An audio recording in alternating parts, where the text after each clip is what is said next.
Now we will begin Part A with the first conversation. Number 1. With so little time left to study for the history final, I think we should concentrate on going over our lecture notes. That sounds good. At least we'll have an idea of what Professor Martin thinks is important. How do the students plan to prepare for the exam?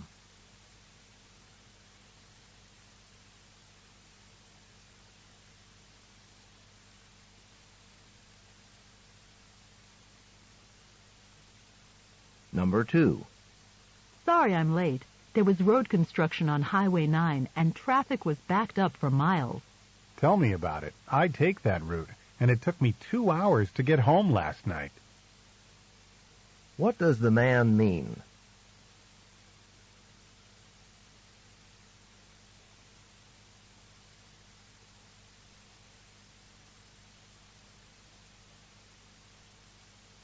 Number 3. You said you wanted to borrow my camera for Professor Wilson's assignment. Well, here it is. I know this is precious to you, and I'll take good care of it. I hate using other people's things, especially expensive equipment like this. According to the conversation, what will the woman do?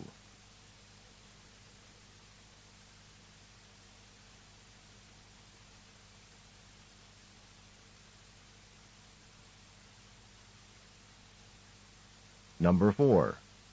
Have you decided what you're going to do over the summer break? Well, I've given it some thought, and I'd like to get a job in something related to marketing, but I haven't come up with anything definite yet. What does the woman mean?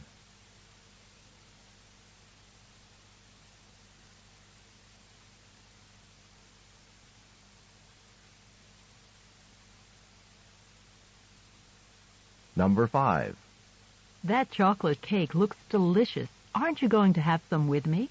Well, that was a huge meal we just had, and I was sort of watching my calorie intake. But what the heck, birthdays only come once a year. What will the man probably do?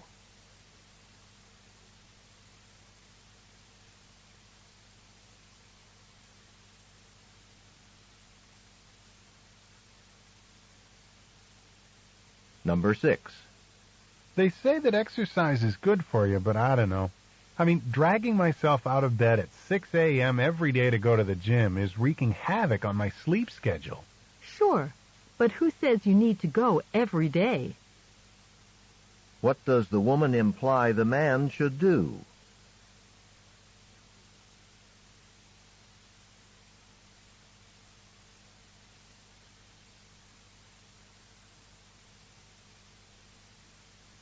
Number 7. Are you just about done with the copying machine? Pretty much. I just have to make sure the copies are clear. What does the woman mean?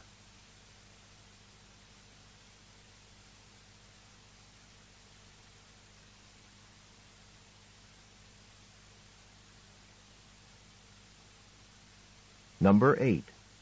This prescription is supposed to be effective for pain, but maybe it's too strong for me. I took it when I woke up in pain in the middle of the night, and now I feel nauseous. You should have read the label first. It says right here on the bottle, to be taken with meals only. What can be inferred about the woman?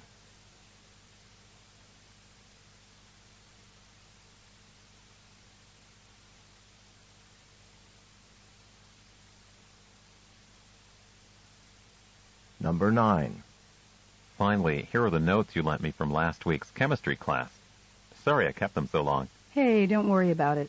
Our final exam's not for another week. What does the woman imply?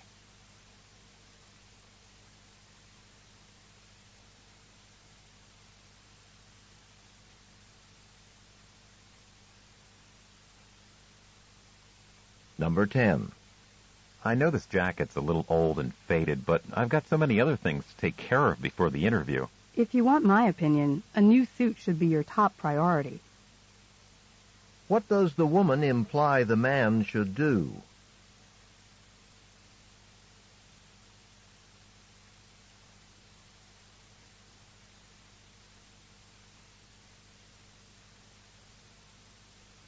Number 11.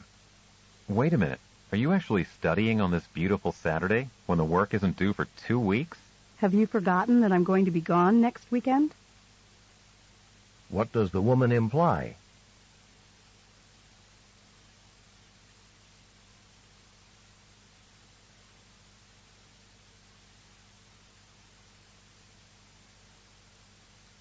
Number 12. Do you know about the science fiction fair on Saturday? Of course, I wouldn't miss it for the world. What does the woman mean?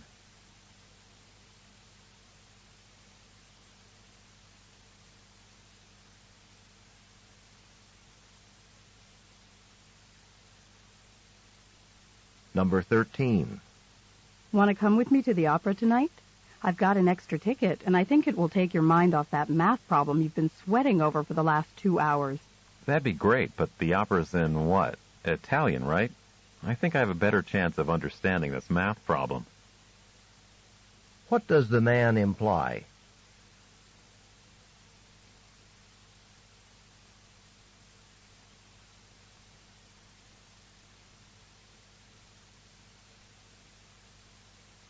Number 14. You saw Kevin's new haircut, didn't you? It's pretty weird, don't you think? I don't know. I mean, I don't think it'd look good on you. But on him, well, I think it really complements his features. What does the woman mean?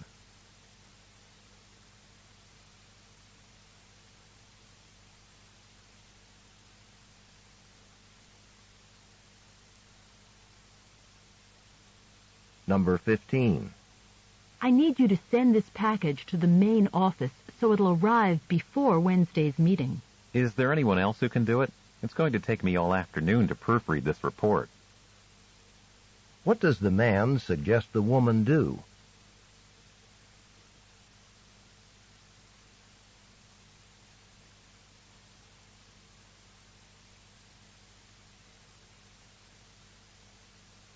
Number 16. I can't find my notes from history class anywhere. They're not on my desk. You might want to check behind it. Sometimes it happens to me, especially when there are a lot of papers and stuff piled on top of it. What does the man mean?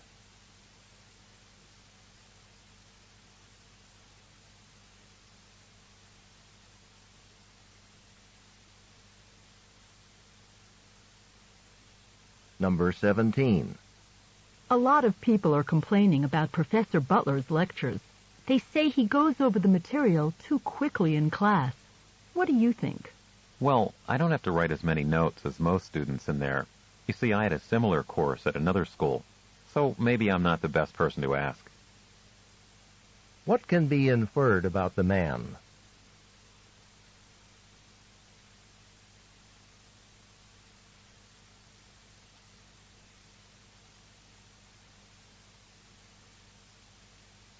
Number 18. Can you recommend one of the doctors at the Student Health Center? I have to get a physical exam before they'll let me play basketball. Sorry. My hometown's so close that I just drive back there whenever I need to see a doctor. What does the woman mean?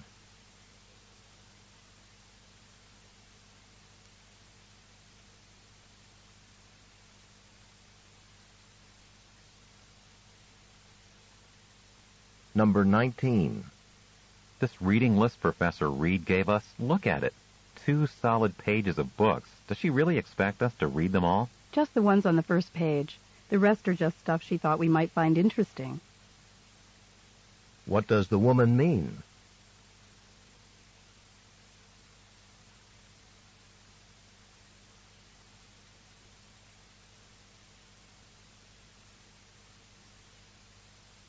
Number 20.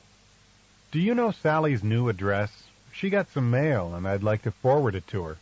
Sorry, we weren't exactly on good terms when she left. What does the woman imply?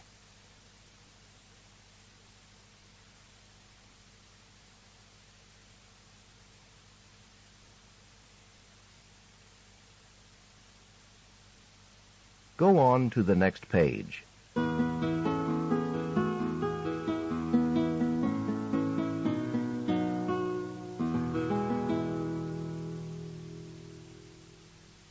Number 21. The sign says this is reserved parking only, and your student parking sticker has expired, too. I was just running in to turn in a paper, officer. I haven't been here more than 5 minutes. What can be inferred about the woman?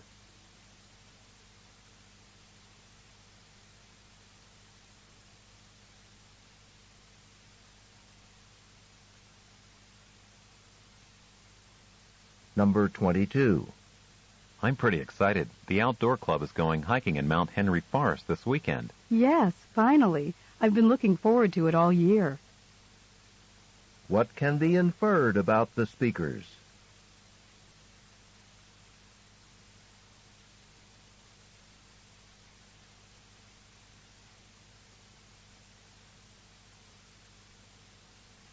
Number 23. I've just been told that my part-time job is going to end next month. It's probably for the best. Your skills are sure in demand now, and that job wasn't exactly what you'd call interesting. What does the man imply?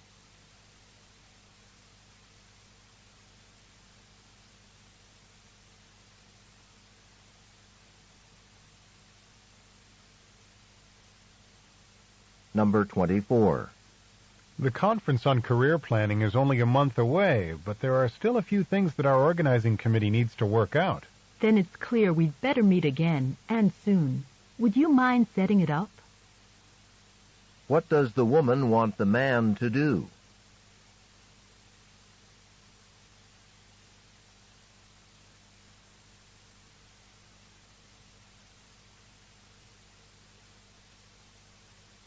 Number 25. Oh, we had the best tour guide when we were in San Francisco. I recommend him very highly for when you go there next month. Thanks, but I'll be staying with family, and they're taking care of everything. What does the woman imply?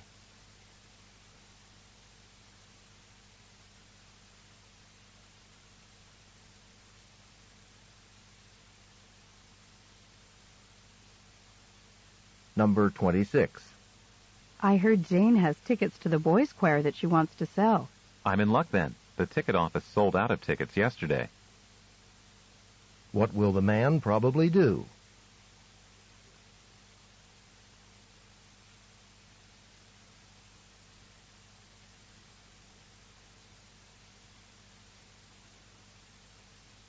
Number 27. So, what did you think of the car? It is in your price range. Well, it's a little beat up and the seats are a little torn, but it certainly drives well, and I'm tired of looking. What will the man probably do next?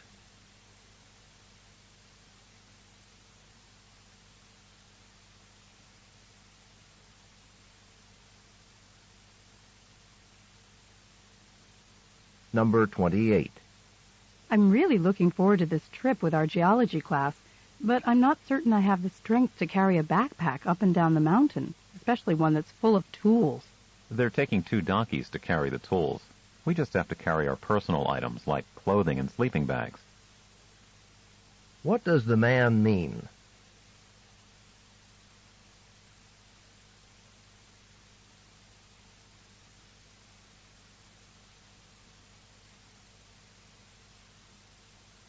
Number 29. 8:45? I guess I'd better get going. When's the next bus out to the university? That bus leaves here on the hour.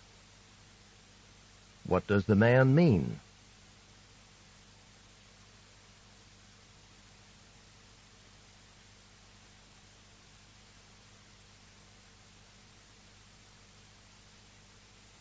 Number 30. Mary borrowed my jacket again this morning. It's getting so I almost never get to use it. You've got to put a stop to that. She has plenty of her own things to wear. What does the man suggest the woman do?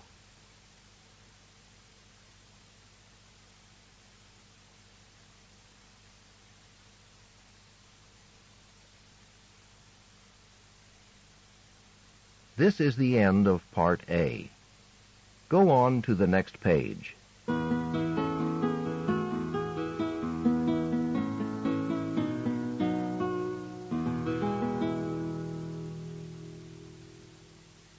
Now read along as the directions for Part B are being read.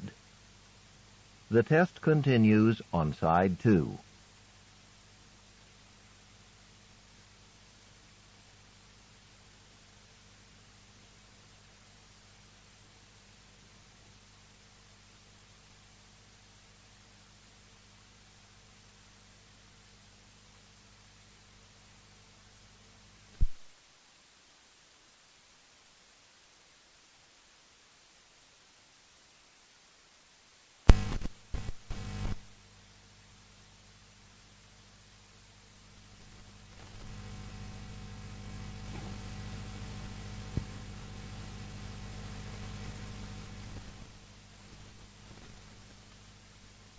Part B. Directions. In this part of the test, you will hear longer conversations. After each conversation, you will hear several questions. The conversations and questions will not be repeated. After you hear a question, read the 4 possible answers in your test book and choose the best answer. Then, on your answer sheet, find the number of the question and fill in the space that corresponds to the letter of the answer you have chosen. Remember, you are not allowed to take notes or write in your test book. Go on to the next page.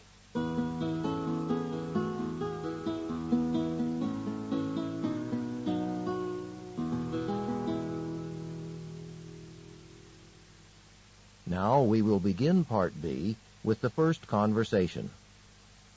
Questions 31 through 34. Listen to a conversation between 2 students.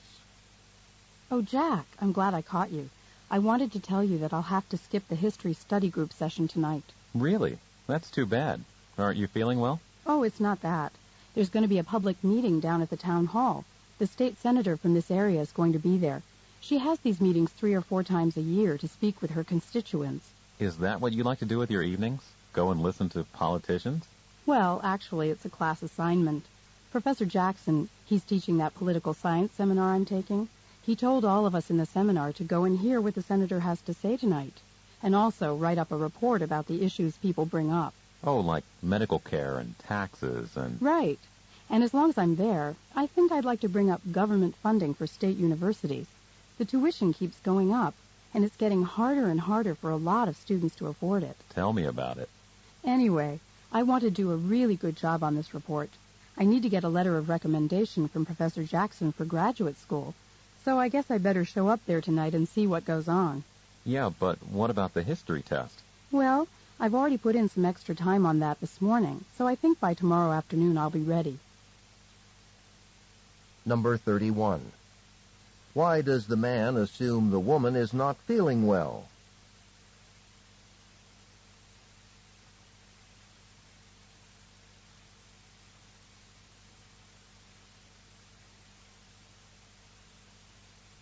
Number 32.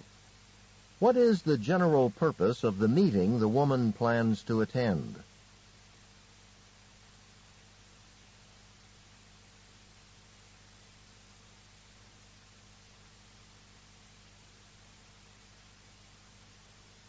Number 33. What does the woman hope to discuss tonight?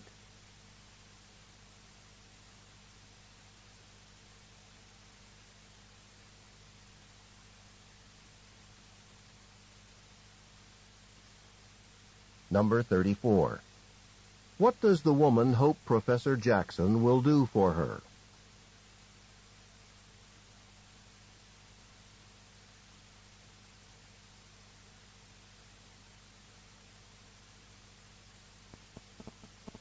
Questions 35 through 39. Listen to the conversation. I just finished reading a book of short stories by Hamlin Garland called Main Traveled Roads. I really enjoyed it. Have you ever read it?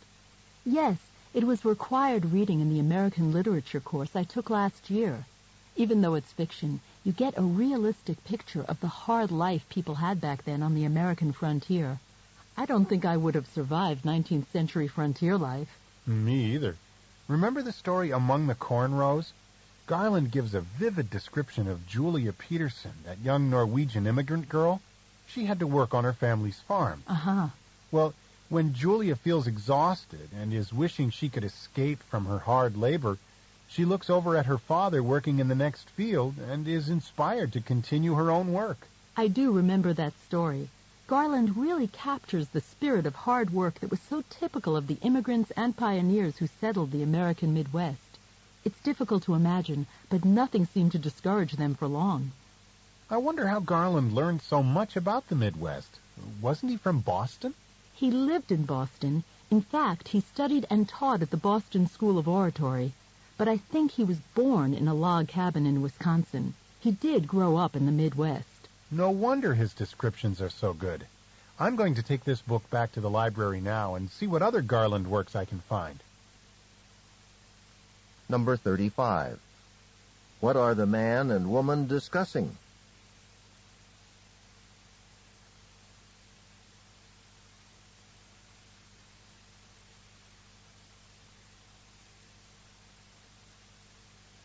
Number 36.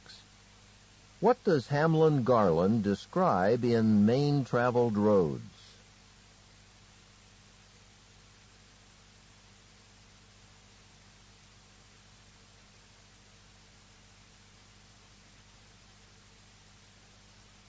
Number 37.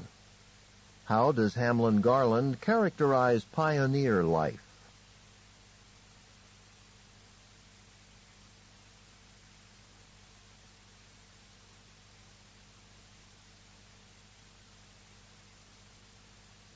Number 38. Why does the man mention Julia Peterson?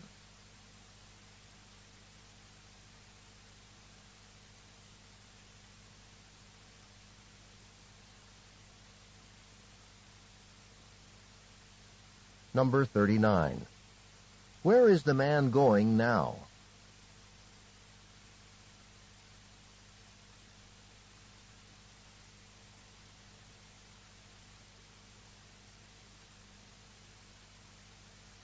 This is the end of Part B. Go on to the next page.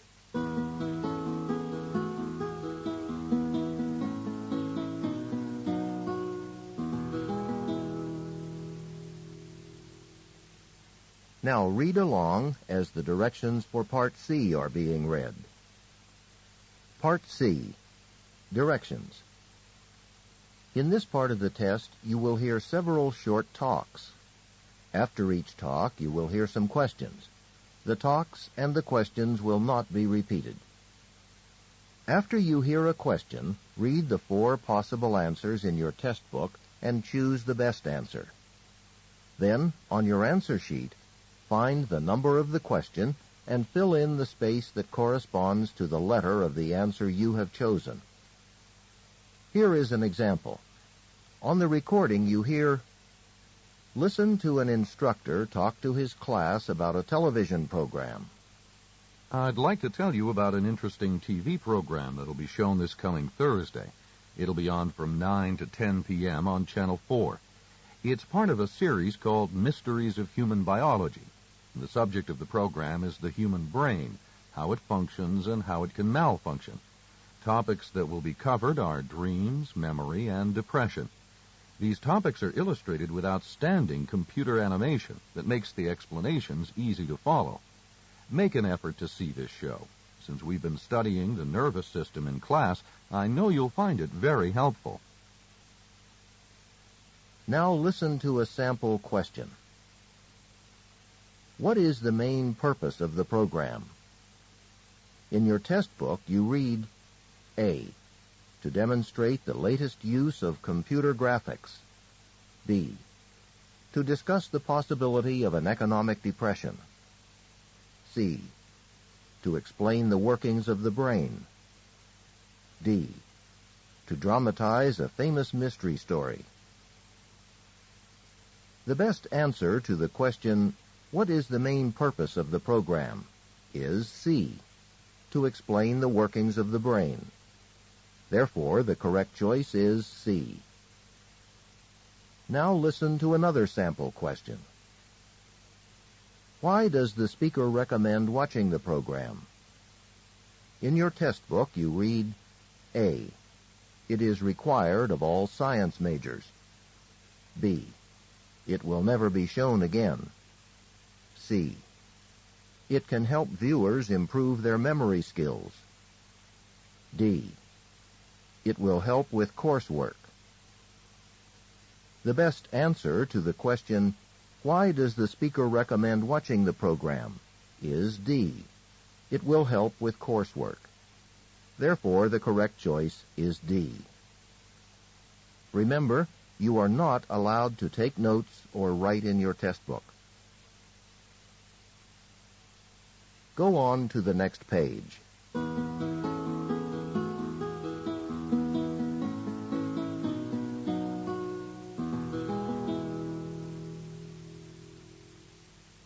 Now we will begin Part C with the first talk. Questions 40 through 43. Listen to some remarks made at a summer camp. This is our last meeting before the campers arrive tomorrow. I'll give you the activity schedules later, but now I want to answer a question one of you asked me yesterday about campers with asthma. Let me explain a little about the disease. First of all, it's chronic and fairly common. 20 million people in the United States alone have it. It affects the bronchial tubes, that is, the airways of the lungs. During normal breathing, air is drawn in through the mouth and nose and eventually makes its way into the bronchial tubes. The asthma patient's bronchial tubes are very sensitive and easily irritated by exercise or stress, exposure to allergens or pollution, or breathing in cold air or cigarette smoke. When an asthmatic suffers an attack, the airway passages constrict, making it difficult for the person to breathe normally. If a camper in your group has even a mild case of asthma, you will be informed and given further instructions about what to do in case of an attack. But don't worry, some of our campers might have a mild case, but they always bring their medicines with them, and we've never had a problem. Are there any other questions? Okay, then let's talk about the schedules for tomorrow. Number 40. What does the speaker mainly discuss?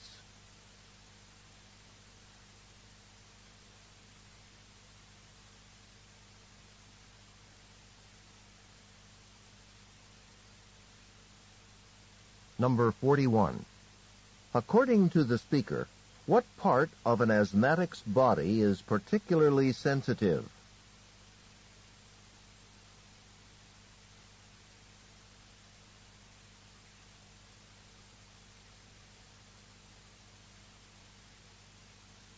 Number 42.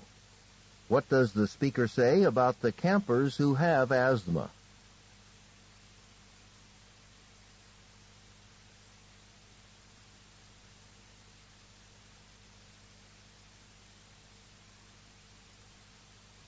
Number 43. Why does the speaker mention cigarette smoke?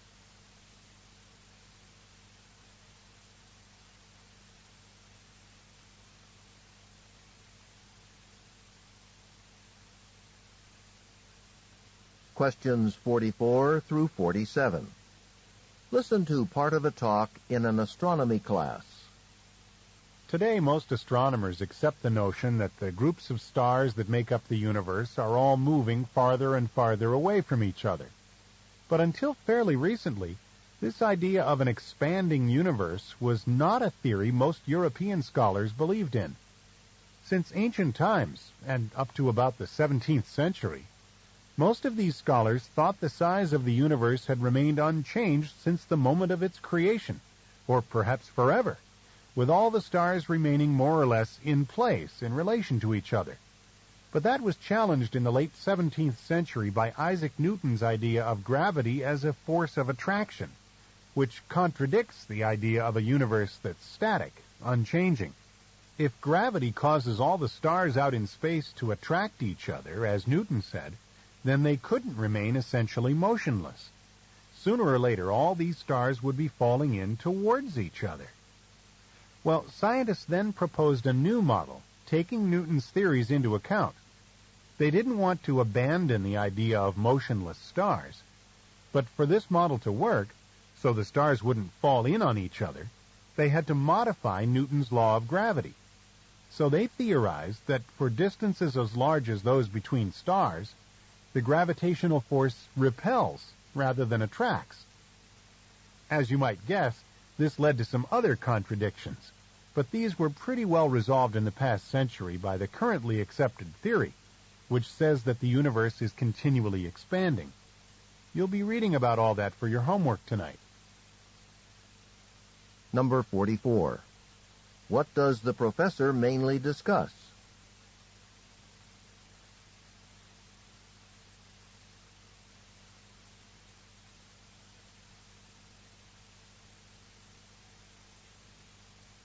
Number 45. What did most European scholars believe before the 17th century about the size of the universe?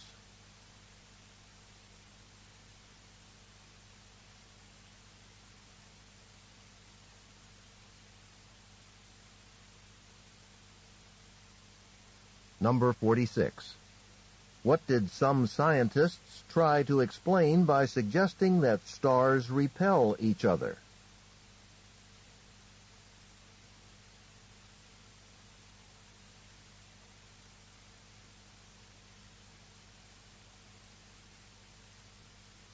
Number 47.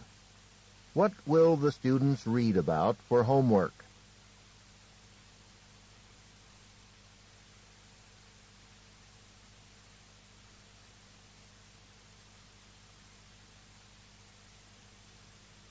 Questions 48 through 50. Listen to a talk in a biology class. On Monday, we talked about insects and how they gather food. Today, I'd like to talk about the common garden spider and how it captures its prey. With the round net-like structure it first produced almost 200 million years ago. I mean, of course, a spider web. What's interesting is why such a delicate structure isn't ripped apart when a fast-flying insect crashes into it. And compared with a spider, these insects can be huge and really heavy. In fact, capturing a large insect in a spider web could be compared to catching an airplane in a fishing net. So, how can the web absorb such a shock without breaking? Is it just because the silk-like threads it's made of are so strong? Well, experts analyzed spider webs using a computer program, one designed for crash testing cars. And they found that the structure of the web, the way the threads are connected together, helps balance the stresses and tensions caused by the impact and spread them all across the web. This saves the web from being destroyed and, by the way, suggests some creative new ideas that humans might use in designing buildings. The big surprise, though, is the role of air resistance in cushioning the shock of a collision.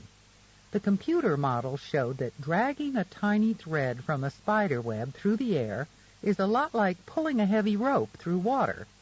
And since air resistance acts on many threads all across the web, its amazing effects are multiplied many times, and this definitely helps the web survive the impact. Number 48. What is the talk mainly about?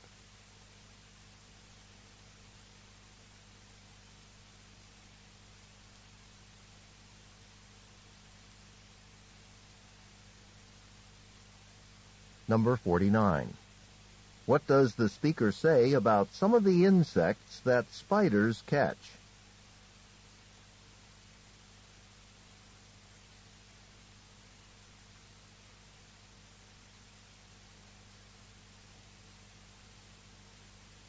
Number 50. According to the speaker, who might benefit from studying spider webs?